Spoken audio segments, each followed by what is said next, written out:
Hello everyone, welcome back. Today's video is on fossil fuel formation. The learning outcomes of today's video are to define fossil fuels. We're going to define the Carboniferous period where these fuels come from. We're going to identify the three major types of fuels and the conditions that form those three types. And then we're going to analyze the geologic formations that contain fossil fuels in them.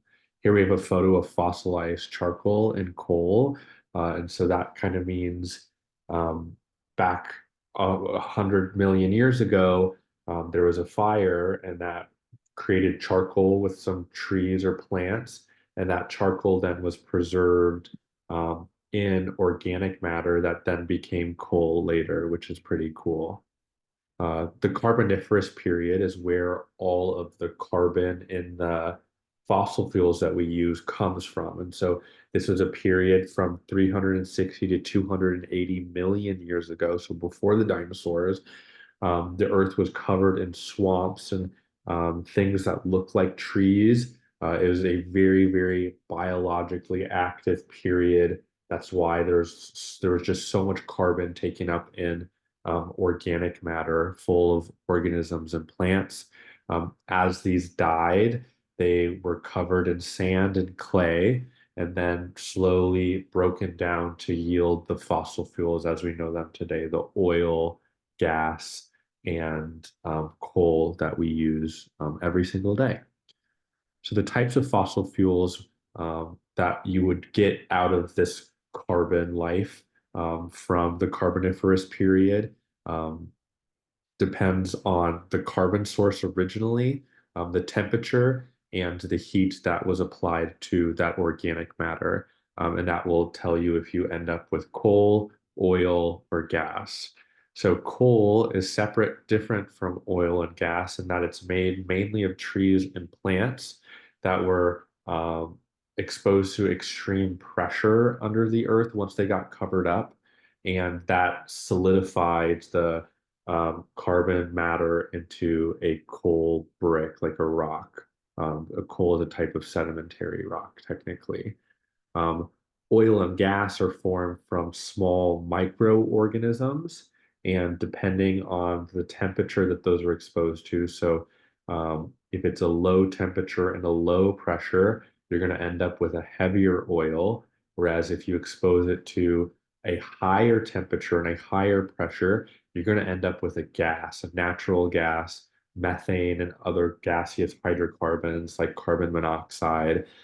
So it's good to know that the more heat and pressure you apply to this organic matter, the more likely you are going to make natural gas. It's also important to note kind of how low these temperatures are. We're not like burning it. It's a pretty low chemical reaction that takes place over the last 300 million years to make the fossil fuels that we use today. And so there are specific types of geologic formations where we find accumulations of these fossil fuels. They were made all over the world, but only in certain locations are we able to access a reserve of oil that or gas that's been trapped in a geologic formation. So the most common is an anticline, which is the top type of folded rock. It's a type of like metamorphic geologic formation. A lot of heat pressure has pushed the folds, the sedimentary rock together and caused it to bulge and fold in this way. Oil and gas are very light.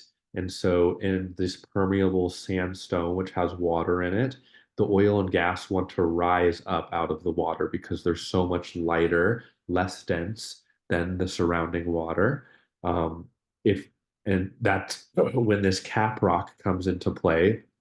A cap rock is a low permeability, low porosity rock, typically a shale, that traps the oil and gas in sort of a pocket. That would keep it from rising up, up, up, and then just getting to the surface and sort of like going on its merry way. It's been trapped in this formation, in this anticline which is why we're able to extract it in the current day. Let's see.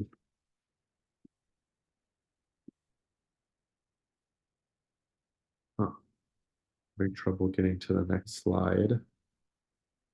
Here we go. So there are other formations that we have.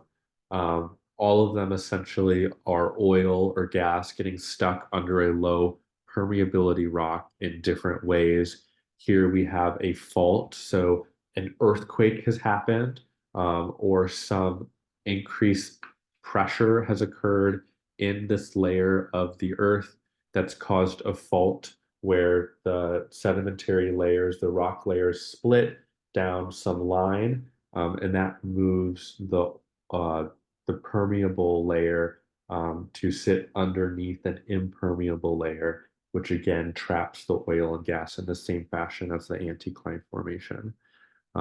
Same with these porous permeable reefs. So you need a combination of permeable sandstone because the full aquifer, let's say, or of permeable sandstone has water in it. And because it's connected to this larger system, it's able to concentrate up all the oil in its area because it's all sort of gravitating towards this higher location. And that impermeable layer is what keeps it stuck and keeps it trapped in that area so we can mine for it later. And so that concludes our video today. Please reach out to me if you have any questions. Thank you.